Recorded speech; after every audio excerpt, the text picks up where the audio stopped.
சிரம் தாழ்த்தி கோடி கோடி நமஸ்காரத்தை தெரிவிச்சுக்கிறேன். ஹரே கிருஷ்ணா. ஓம் அஜானதிமிராந்தஸ்ய ஞானாஞ்சனசலாக்கயா சக்ஷுருன்மீலிதம் ஏன தஸ்மை ஸ்ரீ குரவே நமக. ஸ்ரீ சைத்தன்ய மனோபீஷ்டம் ஸ்வாபிதம் ஏன பூதலே ஸ்வயம் ரூபகதா மஹ்யம் ததாதி சுபதாந்திகம். வந்தேகம் ஸ்ரீகுரு ஸ்ரீயுதபதகமலம் ஸ்ரீகுரும் வைஷ்ணவாம்ச ஸ்ரீரூபம் சாகரஜாதம் சககன ரகுநாதான்விதம் தம் சஜீவம் சாத்வைதம் சாவதூதம் பரிஜனசகிதம் கிருஷ்ண சைத்தன்ய தேவம் ஸ்ரீராதா கிருஷ்ண பாதான் சககனா லலிதா ஸ்ரீ விஷாகான்விதாம்ச.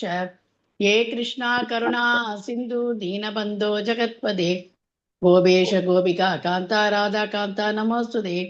சப்த காஞ்சன கௌராங்கி ராதே விருந்தாவனேஸ்வரி ரிஷபானுஸ்துதே தேவி பிரணமாமி ஹரிப்ரியே. வாஞ்சாகல்பதரூபயேஷ கிருபா சிந்து பயேவ ச பதீதானாம் பாவனேபியோ வைஷ்ணவேபியோ நமோ நமக. ஜெய் ஸ்ரீ கிருஷ்ண சைத்தன்யா பிரபு நித்யானந்தா ஸ்ரீ அத்வைத கதாதர ஸ்ரீவாசாதி கௌரபக்த விருந்தா. ஹரே ஹரே கிருஷ்ண ஹரே கிருஷ்ண கிருஷ்ண கிருஷ்ண ஹரே ஹரே ஹரே ராம ராம ராம ஹரே ஹரே. மூகம் கரோதி வாச்சாலம் பங்கும் லங்கேதயே கிரிம் யத் கிருபா தமகம் வந்தே ஸ்ரீகுரும் தீரதாரிணம் பரமானந்த மாதவம் ஸ்ரீ சைத்தன்ய ஈஸ்வரம். ஹரி ஓம் தத் சத். ஓம் நமோ பகவதே வாசுதேவாய. ஓம் நமோ பகவதே வாசுதேவாய. ஓம் நமோ பகவதே வாசுதேவாய. நாராயணம் நமஸ்கிருத்ய நரம் சைவ நரோத்தமம் தேவீம் சரஸ்வதிம் வியாசம் ததோ ஜெயம் உதீரயேத். நஷ்டப்ராயேஷு அபத்ரேஷு நித்யம் பாகவத சேவையாம் பகவதி உத்தம ஸ்லோகே பக்திர்பவதி நைஷ்டிகி. நிகமகல்பதரோ கலிதம் ஃபலம் சுகமுகாதமிருத திரவ சம்யுதம் விபத பாகவதம் ரசமாலயம் முகரகோ ரசிகா புவி பாவகாக ஷண்வதாம் சுகதகா கிருஷ்ணா புண்ணியேஸ்வரண கீர்த்தனக ஹிருதயந்த சோகி அபத்ராணி விதிர்னோதி சுக்ரது சதாம். ஹரே கிருஷ்ணா. நன்றி பிரபுஜி.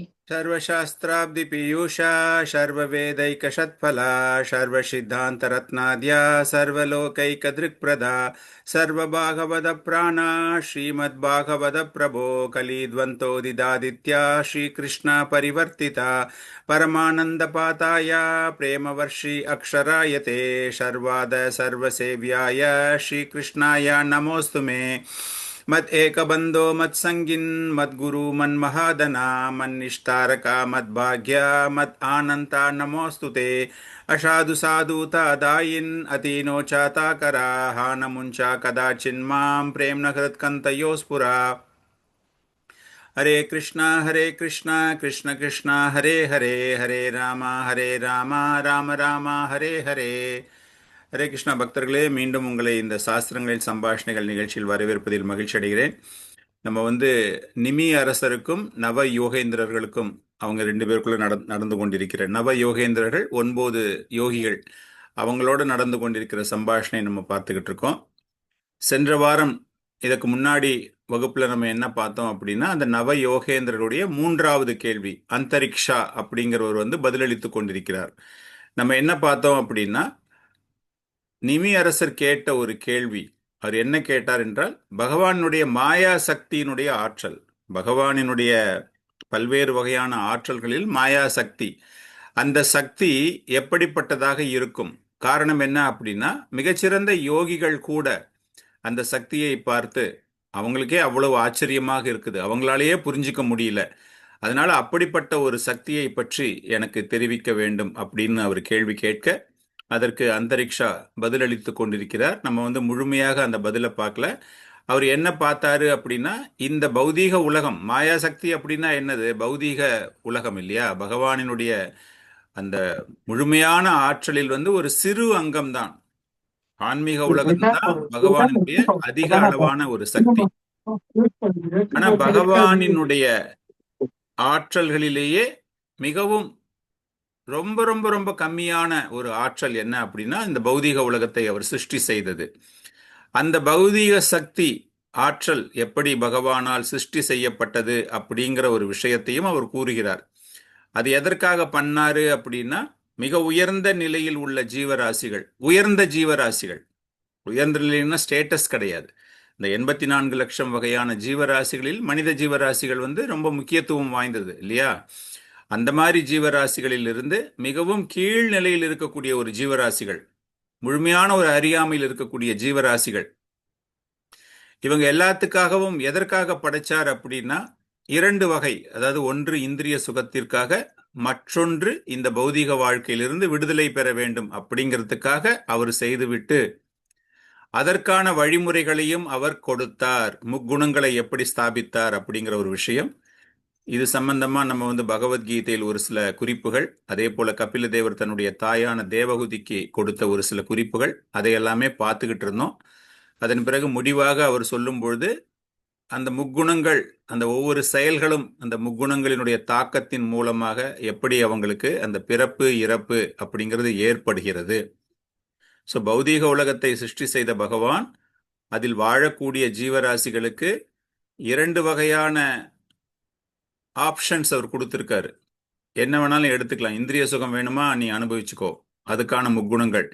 அதே போல உன்னுடைய நிலையை புரிந்து கொண்டு இந்த பௌதீக வாழ்க்கையிலிருந்து வெளியேறி நித்தியமாக ஆன்மீக லோகத்துக்கு வரணுமா, அதற்காகவும். அந்த மாதிரி அந்த இரண்டு ஆப்ஷனுமே கொடுத்துட்டு அந்த ஜனங்கள்லாம் எப்படி மீண்டும் மீண்டும் மீண்டும் மீண்டும் பிறப்பு இறப்புல சிக்கி கொண்டிருக்கிறார்கள் அப்படிங்கிற ஒரு விஷயத்தை கொடுத்த பிறகு இறுதியாக அந்த ஆற்றலின் மூலமாக உருவாக்கப்பட்ட இந்த பௌதீக உலகம் எப்படி அழிக்கப்படுகிறது, அதுவும் அவருடைய ஆற்றல் தான் இல்லையா? பகவானுடைய ஆற்றலை பத்தி எனக்கு சொல்லுங்க அப்படின்னு சொல்லும்போது, எப்படி இந்த உலகத்தை சிருஷ்டி பண்ணாரோ, இந்த பௌதீக உலகத்தை சிருஷ்டி பண்ணாரோ, அதன் பிறகு அதை அழிக்கக்கூடிய ஆற்றலும் அந்த பகவானுக்குத்தான் இருக்கிறது.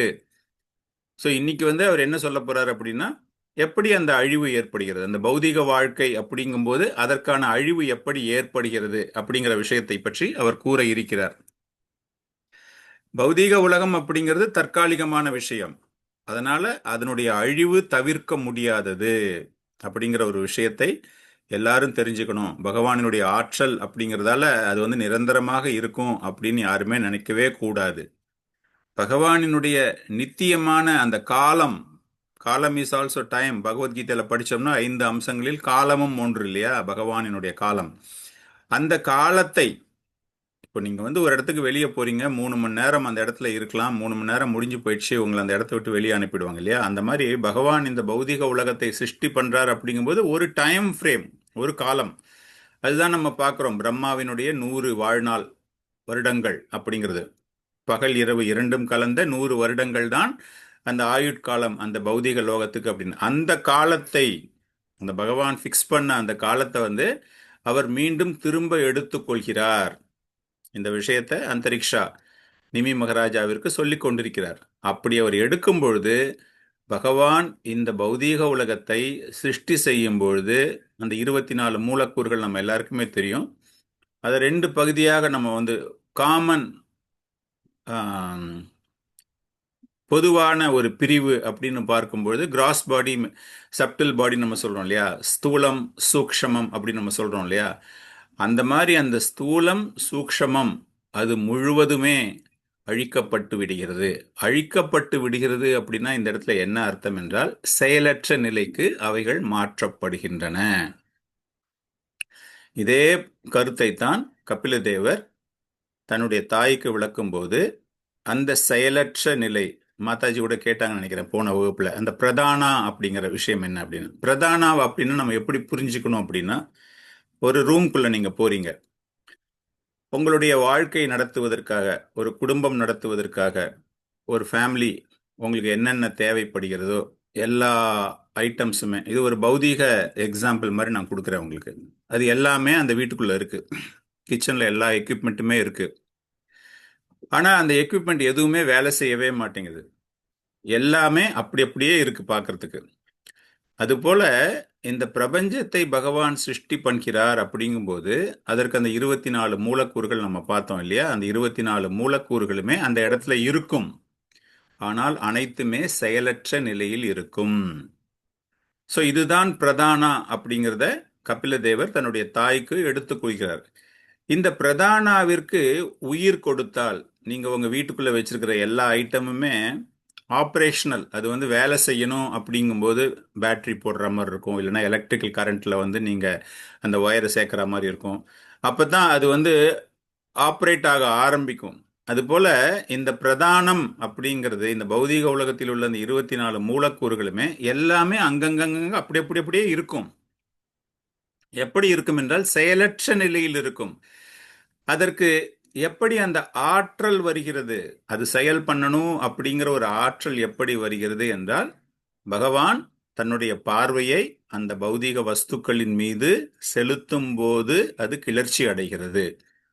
எப்படி வந்து ஒரு பெண்ணினுடைய வயிற்றில் கர்ப்பம் தெரிக்க ஆணினுடைய விந்து தேவைப்படுகிறதோ, அது போல நம்ம வந்து பகவான புருஷா அப்படின்னு சொல்லிட்டு நம்ம எல்லாரையுமே வந்து ஒரு பெண் ஸ்தானத்தில் பார்ப்பதற்கான காரணம் என்ன அப்படின்னா, பகவானினுடைய கண் பார்வையில் இந்த பிரதானங்கள், எந்த பிரதானம், இந்த பௌதீக உலகை இயக்குவதற்கு தேவையான ஸ்தூலம் சூக்ஷமம், அது இரண்டும் கலந்த கலவையை பகவான் இயற்றுகிறார். அந்த மாதிரி இயற்றும் போது அதனுடைய பெயர் பிரகிருதி.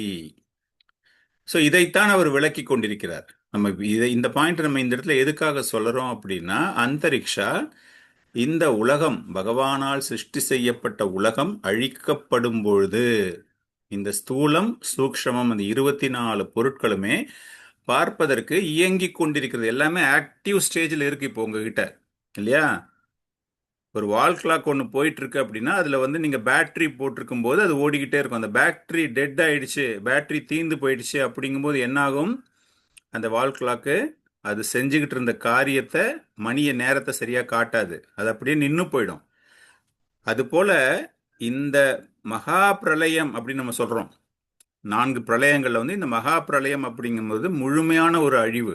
பகவான், அதாவது பிரம்மதேவனுடைய 100 வருடங்கள் முடிந்த பிறகு ஏற்படக்கூடிய அழிவு. அந்த மாதிரி அழிவு ஏற்படும் பொழுது எல்லாமே தன்னுடைய இயக்கத்தை நிறுத்துகின்றன.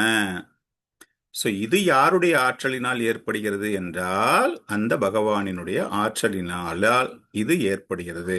எப்படி வந்து அதை இயக்குவதற்கு பகவான் தன்னுடைய கண் பார்வையின் மூலமாக அதுக்கு அந்த ஒரு ஆக்டிவிட்டி, ஒரு கெப்பாசிட்டி அதுக்கு கொடுக்கிறாரோ, அது நிறுத்தப்படுகிறது.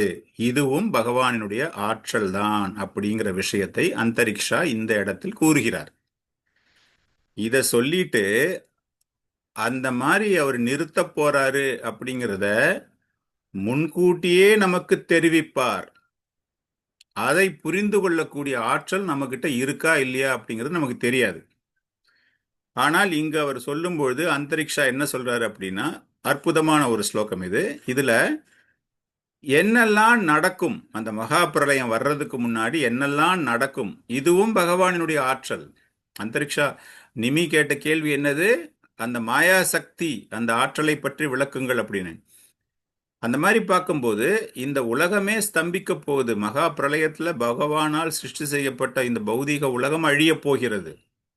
அது அழிவதற்கு முன்னாடி எப்படி இருக்கும் அப்படிங்கிறதும் அந்த பகவானுடைய ஆற்றலின் மூலமாக அனைவருக்கும் தெரிவிக்கப்படும். அது நிறைய பேருக்கு புரியாம அவங்க என்ன பண்றாங்க, இந்த உலகம் நிரந்தரம், நான் இன்னும் என்ஜாய் பண்ணணும் அப்படின்னு திரும்ப திரும்ப அதில் போயிட்டே இருக்காங்க. ஸோ அற்புதமான ஒரு ஸ்லோகம். இதை அனுப்பியிருக்கவங்க எல்லாருக்குமே, சதா வர்ஷாஹி அனாவிருஷ்டிர் பவிஷ்யதி அல்பனா புவி தத்கால உபசித உஷ்ணார்க்கஹ லோகம் ஸ்திரின் பிரதபிஷ்யதி. யாராவது படிக்க விரும்புனீங்கன்னா படிக்கலாம்.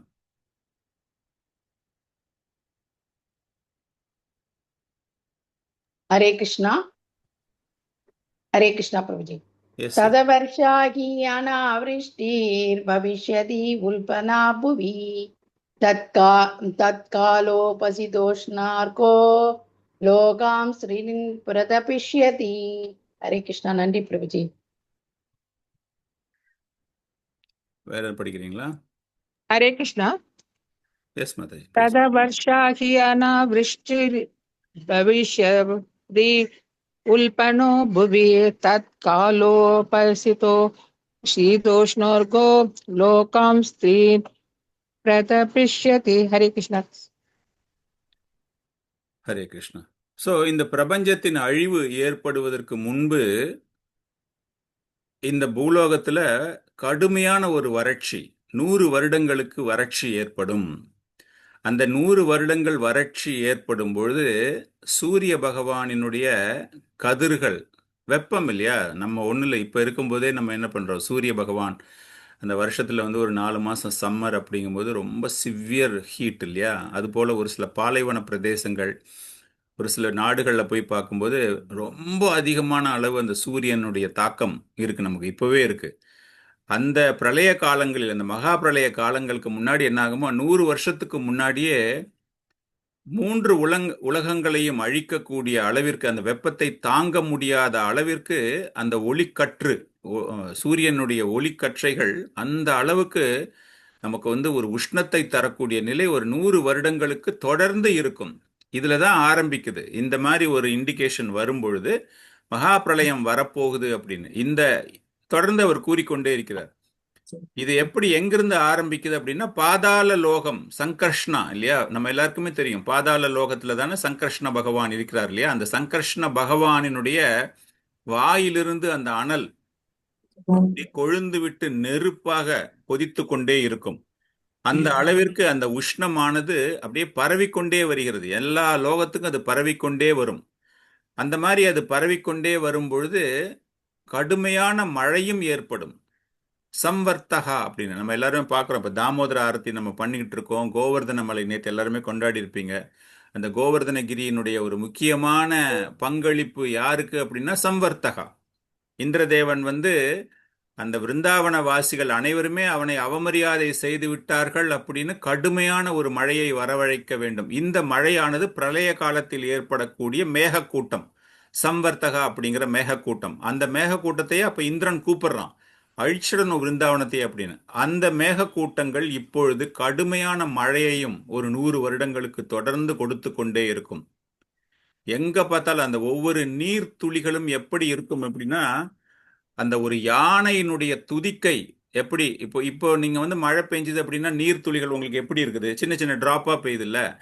அந்த அழிவு காலத்துல அந்த யானைகளினுடைய தும்பிக்கை, யானையினுடைய தும்பிக்கை நம்ம பார்த்துருக்கோம்ல, அந்த மாதிரி ஒவ்வொரு துளிகளுமே அவ்வளவு பெருசு பெருசா அந்த மழைக்காலங்களில் வந்து கம்ப்ளீட்டா பிரபஞ்சங்கள் அனைத்துமே நீரில் மூழ்கிவிடும் அப்படிங்கிற ஒரு விஷயத்தை கூறிவிட்டு அதன் பிறகு ரொம்பவும் ஒரு அற்புதமான ஒரு விளக்கம் இந்த ஸ்லோகத்தில் அவர் தருகிறார்.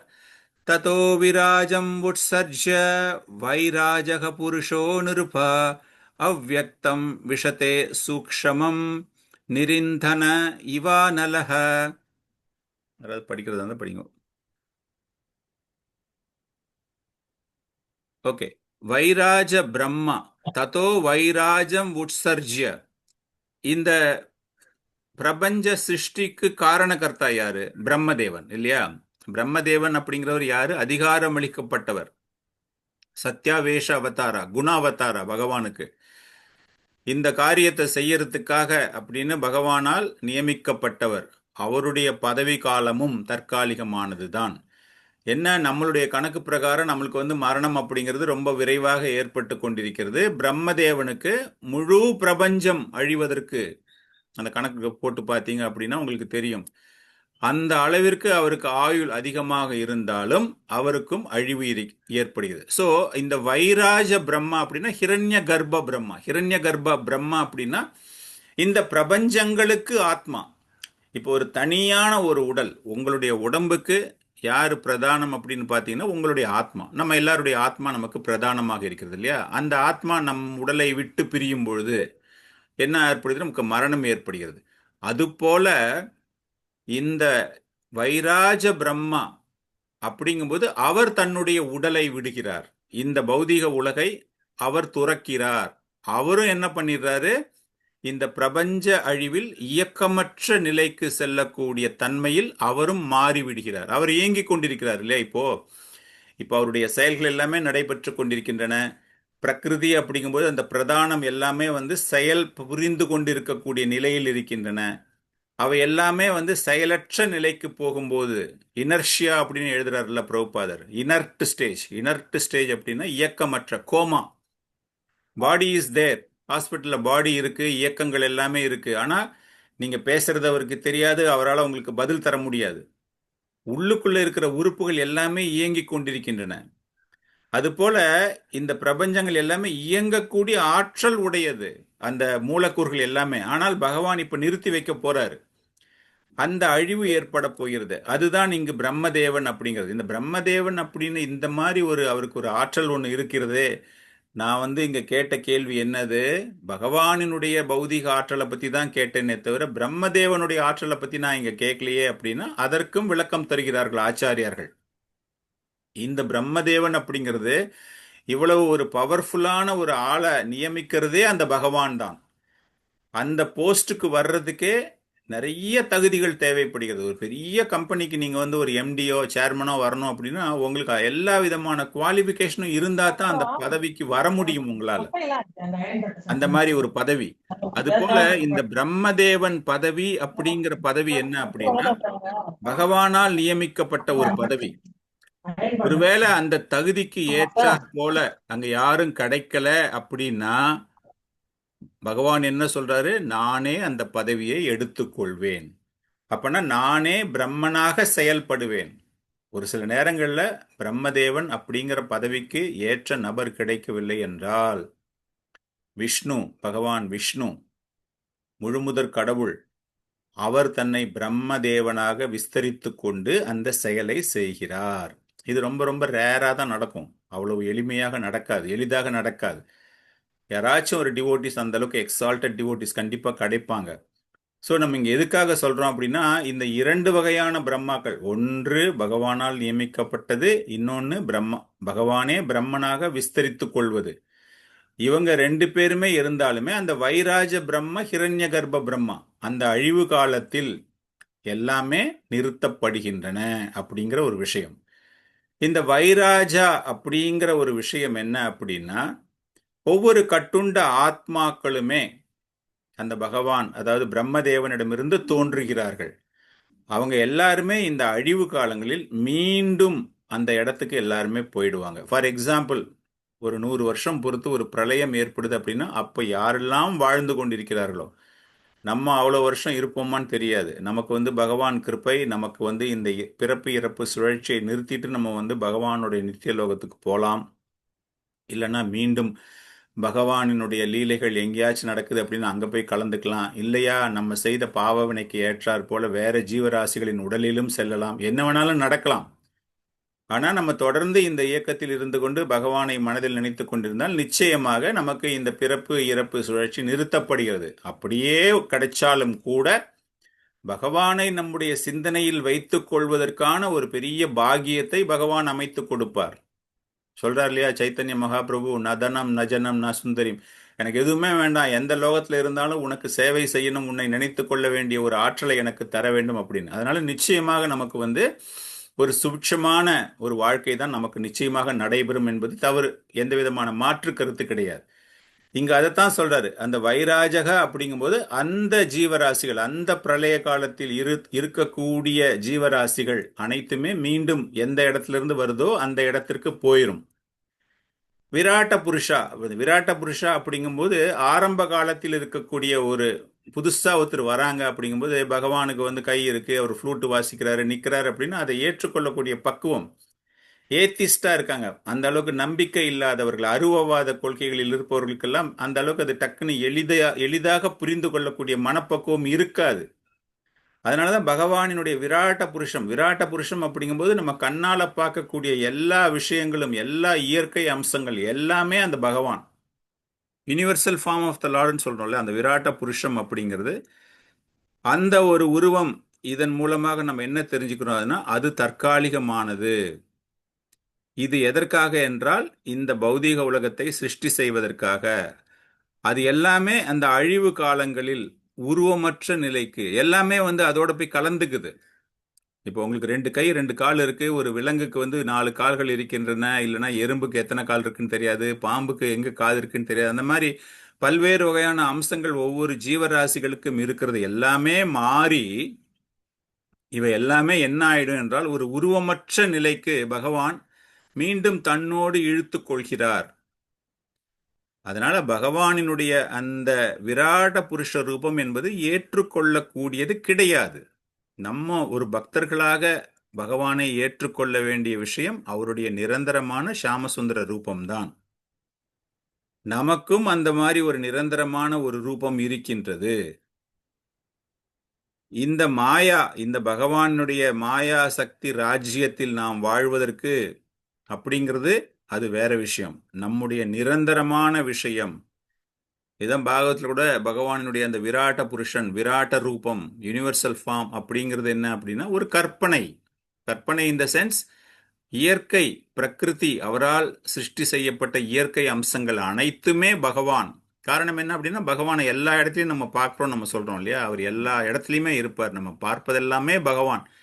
ஒரு மகா பாகவதரான நிலை அடைவதற்கு என்ன என்றால் எல்லா இடத்துலையும் பகவானை பார்க்கிறார் அப்படின்னு நம்ம சொல்றோம்ல, அந்த ஒரு விஷயம். ஆனால் பகவானினுடைய உண்மையான ரூபம் சச்சிதானந்த விக்கிரகா, எப்பொழுதுமே ஆனந்தம், எப்பொழுதுமே ஞானம். அதுதான் அந்த உண்மையான பக்தி, பக்தி கலந்த பகவானை நாம் பார்க்கக்கூடிய ஒரு விஷயம். ஸோ இந்த பௌதீக உலகம் அப்படிங்கிறது எந்த பர்பஸ்க்காக அவர் கொடுத்தாரு? ஒன்று நீங்க அனுபவிக்கலாம், இல்லையா நீங்க திரும்பவும் வரலாம் அப்படிங்கிற ஒரு விஷயம்.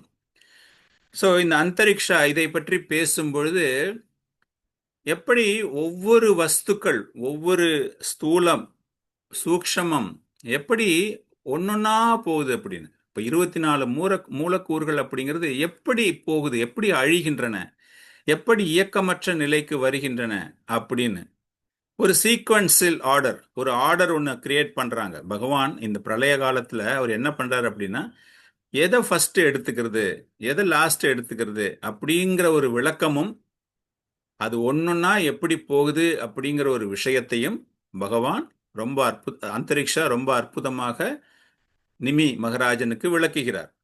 பகவத்கீதையில சொல்றார் இல்லையா, மகத் தத்துவம் அப்படின்னு பார்க்கும்போது பூமி ரப்போ அனலோ வாயு கம் மனோ புத்திர் ஏவச்ச அகங்கார இத்தியம்மே பின்னா பிரகிருதி அஷ்டதா அப்படின்னு சொல்றாருல. இந்த 8 அம்சங்களுமே என்னோடு அடங்கி இருக்கின்றன. எந்த 8 அம்சங்கள்? நம்மால பார்க்கக்கூடிய அந்த 8 அம்சங்கள், நிலம், நீர், நெருப்பு, காற்று, ஆகாயம், புத்திசாலித்தனம், அகங்காரம், பொய் அகங்காரம், மனம் அப்படின்னு அந்த 8 அம்சங்கள் நம்ம பார்க்கிறோம் இல்லையா. இது மகத் தத்துவத்தினுடைய ஒரு அங்கம். அது தவிர மொத்தம் உள்ள 24 மூலக்கூறுகள். அதை பார்க்கும் பொழுது அந்த 24 மூலக்கூறுகள்ல அந்த முக்குணங்களும் ஒன்று. இந்த ரஜோகுணம், தமோகுணம், சத்துவகுணம் சொல்றோம் இல்லையா, அதுவும் அதை உங்களால கண்ணால பார்க்க முடியாது. அந்த குணத்தை எப்படி சத்துவ குணம் அப்படின்னா அது எப்படி இருக்கு, கருப்பா இருக்குமா சிவப்பா இருக்குமான்னு தெரியாது. நம்ம செய்யக்கூடிய செயல்கள் மூலமாக அந்த குணத்தை பற்றி நாம் அறிகிறோம். ஸோ இங்க அவர் கூறும்பொழுது, அந்தரிக்ஷா கூறும்பொழுது அந்த மகத்தத்துவத்திற்கு என்ன ஏற்படுகிறது, எப்படி ஒன்னோட ஒன்று ஒன்னொன்னா அழிகின்றன அப்படிங்கும்போது, காற்று வாயுனா கிருத்த கந்தப்பு, இந்த ஸ்லோகத்தில் அவர் என்ன சொல்றாருன்னா காற்று, காற்று அப்படின்னா காற்றுக்குள்ள தன்மை என்ன? இப்ப சர்க்கரை அப்படின்னு யாராவது சொல்றாங்க, சுகர் அப்படின்னு சொல்லும்போது அது இனிமை, இனிப்பு இல்ல. அந்த அந்த சர்க்கரைக்கு என்ன குணம் என்றால் இனிப்பாக இருக்க வேண்டும். உப்பு அப்படின்னா சால்ட் அப்படின்னா அதனுடைய சுவை. So basically sweet is quality is it's taste. அந்த மாதிரி காற்று அப்படின்னா காற்றினுடைய குணம் என்ன? அதனுடைய நறுமணம். அந்த நறுமணம் எப்படிப்பட்ட நறுமணமாக இருக்கும் அது வேற விஷயம். அது ஒரு சந்தன கலவை உடைய நறுமணமாகவும் இருக்கலாம், இல்லையா ஒரு அசுத்த நறுமணமாகவும் இருக்கலாம், நாத்தம் அப்படின்னு சொல்றோம், அந்த மாதிரி இருக்கலாம். ஆனால் அதனுடைய குவாலிட்டி, அதனுடைய குணம் என்ன என்றால் நறுமணம். ஸோ எப்படி இந்த பிரளய காலத்தில் இந்த அழிவு ஏற்படும் பொழுது இந்த வஸ்துக்கள் எல்லாமே, இந்த மகா தத்துவம், இந்த மகத்தத்துவத்தில் உள்ள பொருள்கள் எப்படி ஒன்றொன்றாக தங்களுடைய செயலை நிறுத்துகின்றன. நம்ம என்ன சொன்னோம்? இனர்ஷியா அப்படின்னா செயலற்ற நிலையில் இருக்கின்றன. காற்று அப்படின்னா அதனுடைய செயல் அப்படிங்கும்போது வாசனை தரக்கூடியது. ஸோ இங்க அந்தரிக்ஷா சொல்லும்போது என்ன சொல்றாரு, வாயுனா கிருத்த கந்தபு, அந்த நறுமணம் நிறுத்தப்படுமாம். காற்று அடிக்கிற மாதிரியே இருக்கும், பட் ஸ்மெல்லே வராது. நீங்க ஒரு நல்ல ஒரு ஊதுவத்தியோ இல்லைன்னா நல்ல ஒரு நாத்தமான ஒரு பொருளையோ அந்த இடத்துல வச்சா கூட அந்த காற்று அதை எடுத்து செல்லாது. அந்த நறுமணம் தரக்கூடிய அந்த ஆற்றல் நிறுத்தப்படுகிறது. அதுதான் ஃபர்ஸ்ட் ஒரு ஃபார்ம். அதே போல நீர் நீர் தன்னுடைய சுவையை இழந்து நெருப்போடு கலந்து விடும். இட் பிகம்ஸ் ஃபயருக்கு டேஸ்ட் இருக்கா உங்களுக்கு? ஃபயருக்கு வந்து சுடக்கூடிய தன்மை தான், அதை தொட்டிங்கன்னா சுடும். ஆனால் அதுக்கு டேஸ்ட் இருக்குமா? இருக்காது. ஆனால் வாட்டருக்கு டேஸ்ட் இருக்கும். அந்த மாதிரி அந்த வாட்டர் என்ன ஆகும்? காற்று தன்னுடைய நறுமணத்தை இழக்கிறது, நீரானது தன்னுடைய சுவையை இழந்து அது நெருப்போடு. அந்த மாதிரி ஒவ்வொரு வஸ்துக்களாக தங்களுடைய செயலை அவை இழந்து கொண்டே வருகின்றன. நெருப்புக்கு வரும்போது, ஒரு இருட்டு ரூம்ல நெருப்பை வைக்கும்போது என்ன ஆகும்? வெளிச்சம் வருகிறது இல்லையா? அது அந்த நெருப்புக்கான ஒரு ஆற்றல். இந்த பிரளய காலத்தில் நெருப்பு அந்த நிலையை இழக்கிறது. அது இழந்து என்ன ஆகிறது? காற்றோடு கலந்து விடுகிறது. ஸோ காற்று நறுமணத்தை இழக்கும் போது நெருப்பு அந்த இருளை இருளுக்கு வெளிச்சம் தரக்கூடிய நிலையை இழந்து, ஃபயர் அப்படின்னா அதனுடைய செயல் என்ன? வெளிச்சம் தரணும்ல. பத்த வச்ச உடனே வெளிச்சம் தரணும், இல்லைன்னா சூடு தரணும். இங்க அவர் என்ன சொல்றாரு? அந்த வெளிச்சத்தை அது இழந்து விடுகிறது, காற்றோடு காற்றாக அது கலந்து விடுகிறது. காற்றுக்கு அப்படிங்கும்போது அந்த காற்றை நீங்கள் எப்படி உணர்வீர்கள்? சில்லுன்னு நம்ம மேல உடம்புல காத்து பட்ட உடனே காத்து அடிக்குது, என் மேல படுது அப்படின்னு சொல்றோம் இல்லையா? அந்த உணர்வு இழக்கப்படுகிறது. அது கம்ப்ளீட்டா ஆகாயத்தோடு, அது ஒரு மகத்தத்துவத்துல ஒரு அங்கம் இல்லையா? ஒரு மூலக்கூறு இல்ல அது. அதுல போய் அது கலந்து விடுகிறது. அந்த என்டையர் மேகம், ஈதர்ன்னு சொல்றோம்ல, அந்த ரெண்டும் ஒன்றோடு ஒன்றாக கலந்து விடுகிறது. இந்த மாதிரி பார்க்கும் பொழுது எல்லாமே சேர்ந்து அந்த பகவானினுடைய காலம், அந்த காலச்சக்கரம், பகவானுடைய காலம் அப்படிங்கிற ஒரு விஷயத்தில் அவை சென்று விடுகின்றன. இது எல்லாமே முக்குணங்கள்ல பார்க்கும்பொழுது அந்த பொய் அகங்காரம் நம்ம சொல்றோம்ல, ஃபால்ஸ் ஈகோன்னு சொல்றோம்ல, அந்த ஃபால்ஸ் ஈகோ அப்படிங்கிற அந்த ஒரு அறியாமை, அதோடு இவை அனைத்தும் சேர்ந்து கலக்கின்றன.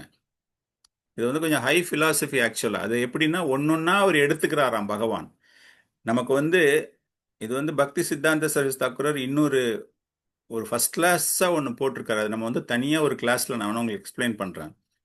அது ஒவ்வொரு அம்சங்களும், அந்த 24 மூலக்கூறுகளுமே எப்படி திரும்ப பெறப்படுகின்றன. அந்த திரும்ப பெறப்படும் போது பிரதான பகவான் அதற்கு யார்? நம்ம நிறைய சொல்றோம்ல, first expansion, second expansion, third expansion நம்ம படிக்கிறோம்ல. அந்த ஒவ்வொருத்தருக்குமே ஒரு ஆற்றல் ஒன்று அந்த ஒரு பர்டிகுலர் போர்ஷன்ல இருக்குது. இந்த பிரதானம் அழியும் போது, அதாவது இந்த பிரபஞ்சம் அழியும் போது பிரதான நிலைக்கு வரும்பொழுது ஒவ்வொரு மூலக்கூறுகளுக்கும் ஒரு உரிமையாளர் இருக்கிறார். இந்த ஒவ்வொரு மூலக்கூறுகளுமே எந்தெந்த தன்மையில் இருக்கின்றன, ஏதோடு மீண்டும் சேர்கின்றன. பிரபஞ்சம் சிருஷ்டி அப்படிங்கிறது வந்து சாதாரண விஷயம் கிடையாது. இவ்வளவு காம்பினேஷன் போட்டதுதான். அந்த மாதிரி ஒவ்வொரு விஷயங்களாக இந்த பௌதிக இந்திரியங்கள், உங்களுடைய புத்திசாலித்தனம் இரண்டும் பொய் அகங்காரத்தோடு கலந்து, அப்போ எந்த குணத்துல கலக்குது என்றால் ரஜோகுணத்தில் அவை கலக்கின்றன. அந்த மாதிரி ரஜோகுணத்தில் கலந்து அந்த புத்திசாலித்தனம், மனம், உபதேவர்கள், டெமிகாட் சொல்றோம் இல்லையா, அந்த உபதேவர்களோடு இந்த பொய்யகங்காரம் சேரும் பொழுது அது சத்துவ குணத்தோடு சேர்கின்றன. இப்ப டெமிகாட் அப்படின்னாலே சத்துவ குணத்தில் இருக்கிறவங்க இல்லையா? ஸோ இந்த ஒவ்வொரு காம்பினேஷனா, ஒவ்வொரு விஷயமாக ஒன்னோடு ஒன்னோடு ஒன்னோடு ஒன்னோடு ஒன்னோடு சேர்ந்து அதுக்கப்புறமா அது செயலற்ற நிலைக்கு, மகத்தத்துவத்தில் எல்லாம் போய் கலந்ததுக்கு அப்புறமா அது செயலற்ற நிலைக்கு வருகின்றன அப்படின்னு.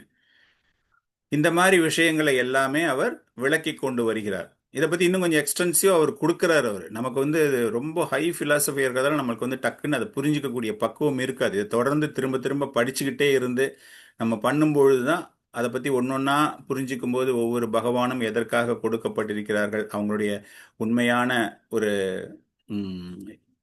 வாட் இஸ் இட் கால்டு, அவங்க எம்பவர்மெண்ட், எதற்கு அதிகாரம் அளிக்கப்பட்டவர்கள், அவங்க எதை வந்து பராமரிக்கிறார்கள், அவங்க எதுக்கு இன்சார்ஜ், சூப்பர்வைசர் எதுக்கு அப்படின்னு பார்க்கும் பொழுது நமக்கு ஒவ்வொரு விஷயமாக தரும். வைகாரிகா, வைகாரிகா அப்படிங்கும்போது இந்த பொய் அகங்காரம், பொய் அகங்காரம் அப்படிங்கிறது உங்களுக்கு வந்து எல்லா விதமான குணங்களிலும் இருக்கலாம். நீங்க வந்து தமோ குணத்திலையும் உங்களுக்கு பொய் அகங்காரம் இருக்கலாம், சத்துவ குணத்திலையும் இருக்கலாம், ரஜோ குணத்திலையுமே இருக்கலாம். ஒன்னொன்னுமே செயல்கள் எல்லாமே 3 குணங்களிலும் அதை செயல்படுத்த முடியும். இதற்கு யார் அதிகாரி அப்படிங்கும்போது அனிருதர். அனிருதர் இதற்கு வந்து அந்த 11வது அம்சம். 11வது அம்சம் அப்படிங்கும்போது அந்த மகத் தத்துவத்துல இது 11வது ஐட்டம். அந்த மனம், அந்த குணங்கள், இது இரண்டும் சேர்ந்த ஒரு கலவை அப்படிங்கிற மாதிரி. அதே மாதிரி அடுத்தது அவர் தைஜசா. தைஜசா அப்படிங்கிற விஷயம் என்ன அப்படின்னா, ரஜோகுணத்தில் உங்களுக்கு வரக்கூடிய புத்திசாலித்தனங்கள், அதற்கான ஒரு அதிபதி யார் என்றால் பிரத்யும்னன். இந்திரியங்கள், கர்ம இந்திரியங்கள், ஞான இந்திரியங்கள் நம்ம பேசுறோம் இல்லையா, அது எல்லாத்துக்குமே யார் மூலமாக அது செயலாற்ற துவங்குகின்றன, அது செயலாற்றும் தன்மையை இழக்கிறது திரும்ப போகும்பொழுது. அந்த மாதிரி கம்ப்ளீட்டா ஒவ்வொரு விஷயங்களையும் சொல்றாரு. இதை பத்தி நம்ம ஃபுல்லாவே தெரிஞ்சுக்கணும் அப்படின்னா, கபிலதேவர் தேவகுதிக்கு 3வது கேண்டோ 26வது அத்தியாயம் நிறைய ஸ்லோகங்கள் இதை பற்றி விளக்கி இருக்கிறார். நம்ம வேணா தனியா ஒரு கிளாஸ் இதுக்காக நம்ம எடுத்துக்கலாம். ஸோ இதுல இருந்து நம்ம பேசிக்கா புரிஞ்சிக்க வேண்டிய விஷயம், நம்ம புரிஞ்சுக்கிற மாதிரி என்ன பண்றோம் அப்படின்னா, 24 மூலக்கூறுகளும் அழிகின்றன. அழிகின்றன அப்படின்னா காணாம போறது கிடையாது, நம்ம கண்ணு முன்னாடி தெரியுது. நம்ம ஸ்டார்டிங்லேயே சொன்ன மாதிரி ஒரு ரூம்குள்ள நீங்க வரீங்க, எல்லாமே செயலற்ற நிலையில் அந்த பொருட்கள் எல்லாமே இருக்கின்றன அப்படிங்கிற மாதிரி, இவை அனைத்துமே இந்த பிரபஞ்சங்கள் அழியும் பொழுது செயலற்ற நிலைக்கு மீண்டும் அவை அந்தந்த இடத்துல போய் அப்படியே அமைஞ்சிருது. காரணம், பகவான் எல்லாத்தையும் முடிச்சுட்டு திரும்ப சிருஷ்டி பண்ணும்போது இதே 24 மூலக்கூறுகள் மூலமாகத்தான் அவர் சிருஷ்டி செய்ய போறாரு. அப்ப அதுக்கு எல்லாத்துக்குமே உயிர் ஊட்டுவார். பொருள்களுக்கு எல்லாமே பேட்டரி போட்டா எப்படி கிளாக் ஓடும், அந்த கிளாக்கை நீங்க தூக்கி போடுறது கிடையாதுல்ல, அதை அப்படியே வச்சுக்கிட்டு பேட்டரியை மாத்திரம் மாத்துறீங்கல்ல. அந்த மாதிரி இந்த மூலக்கூறுகள் செயலற்ற நிலைக்கு பகவானால் அந்த மகா பிரளயத்தில் எங்க இருந்து வந்துச்சோ அந்த இடத்துக்கே திரும்ப போயிடுது எல்லாமே. அங்க செயலற்ற நிலையில் அவை இருக்கின்றன. இது எல்லாமே பகவானுடைய ஆற்றல்கள் தான் அப்படிங்கிற ஒரு விஷயத்தை அவர் சொல்லிட்டு, அவர் இன்னொரு அற்புதமான ஒரு விஷயத்தை கூறுகிறார். ஏசா மாயா பகவதா சர்க்கஸ்திதி அந்தகாரிணி த்ரீவர்ண வர்ணிதாஷா மாபிஹி கிம் பூயக ஸ்ரோதும் இச்சசி. ஹரே கிருஷ்ணா. ஏஷ மாயா பகவதக சர்க்கஸ்திதி அந்தகாரிணி த்ரீவர்ணா வர்ணிதாஸ்மாபிஹி கிம் பூயக ஸ்ரோதும் இச்சசி. ஹரே கிருஷ்ணா. நன்றி பிரபுஜி. हरे कृष्ण प्रभु।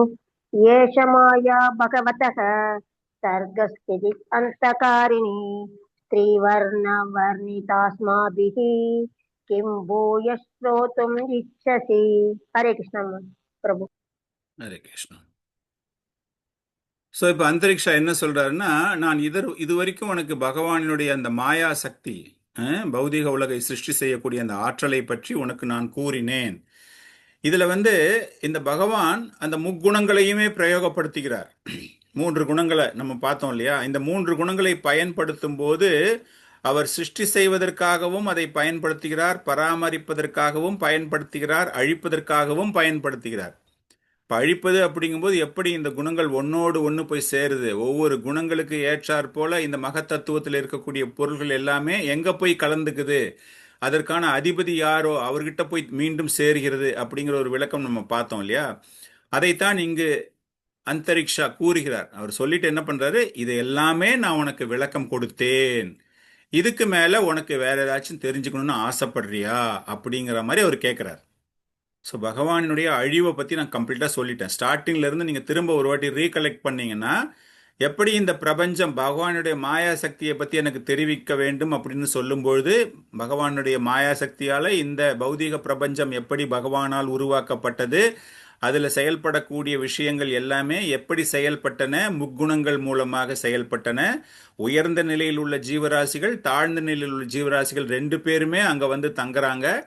தங்குறவங்களுக்கு இந்த 3 குணங்கள் மூலமாக ஒன்று அவங்க இந்திரிய சுகத்தை அவர்கள் அனுபவிக்கலாம், இல்லையா இந்த பௌதீக லோகத்தில் இருந்து நிரந்தரமாக விடுதலை பெறுவதற்காகவும் அந்த புத்திசாலித்தனம் தரப்படுகிறது. அந்த 24 மூலக்கூறுகள் அந்த புத்திசாலித்தனமும் இருக்கின்றன அவர்களுக்கு.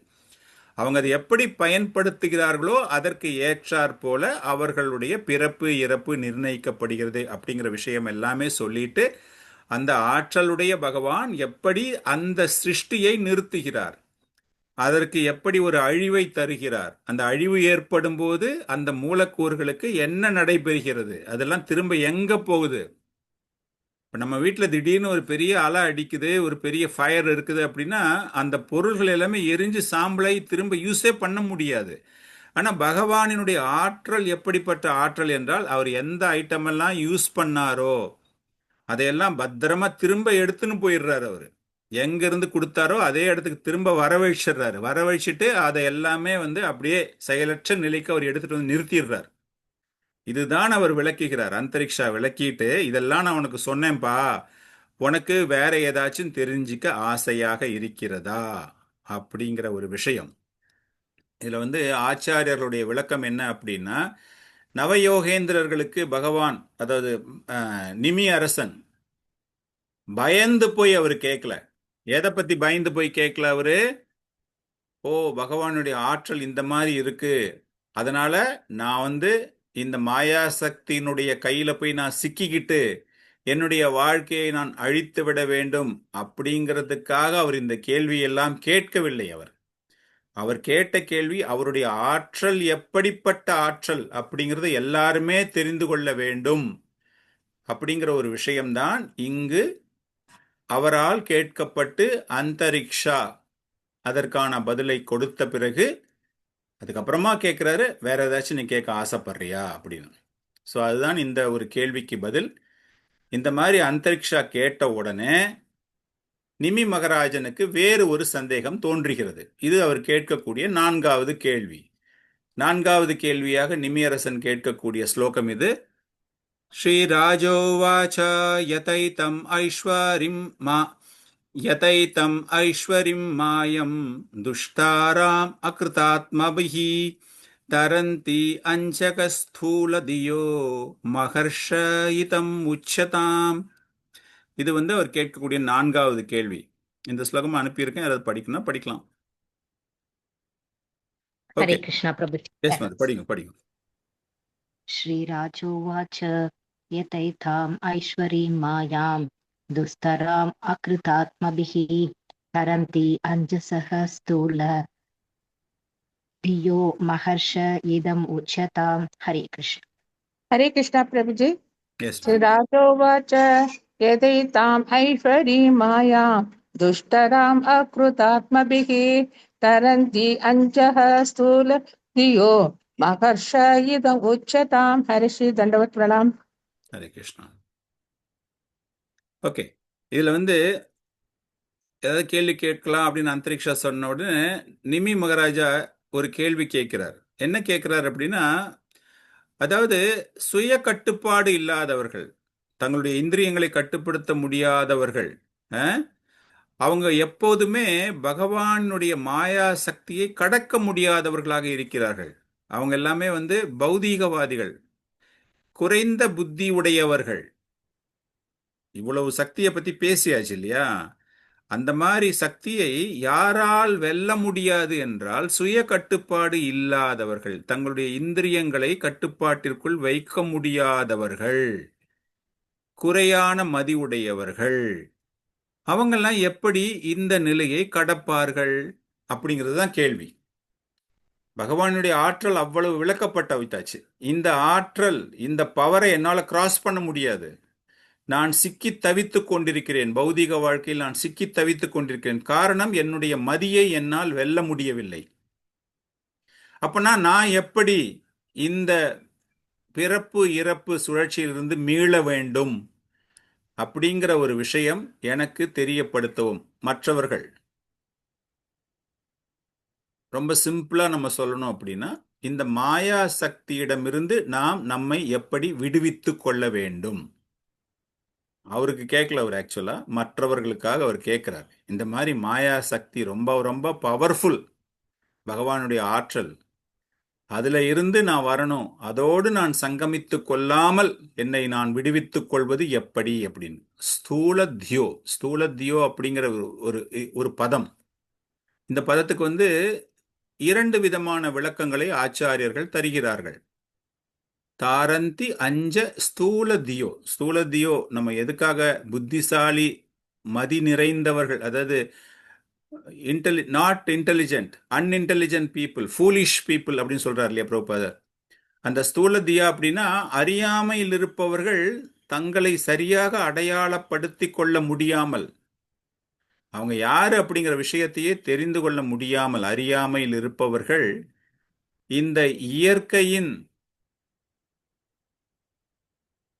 ஆற்றல்கள், இயற்கையின் சட்ட திட்டங்களை, லா ஆஃப் நேச்சர் சொல்றோம், அந்த இயற்கையின் சட்ட திட்டங்களை புரிந்து கொள்ள முடியாமல், எப்படி இந்த ஆத்மாவானது ஒரு உடலிலிருந்து வேறு உடலுக்கு செல்கின்றன அப்படிங்கிற தத்துவத்தை புரிந்து கொள்ள முடியாமல் மாயையில் இருக்கிறார்கள் அப்படிங்கிறதுக்கான ஒரு மீனிங் ஸ்தூல தியா அப்படின்னு ஒரு சில ஆச்சாரியர்கள் கொடுக்குறாங்க. ஜீவ கோஸ்வாமி என்ன சொல்றார் அப்படின்னா இதே கருத்து தான். உடல், ஆத்மா ஒரு உடலை விட்டு வேறு உடலுக்கு செல்லக்கூடியதை புரிந்து கொள்ளாதவர்கள் அப்படின்னு ஸ்ரீதர சுவாமி சொல்லியிருக்காரு.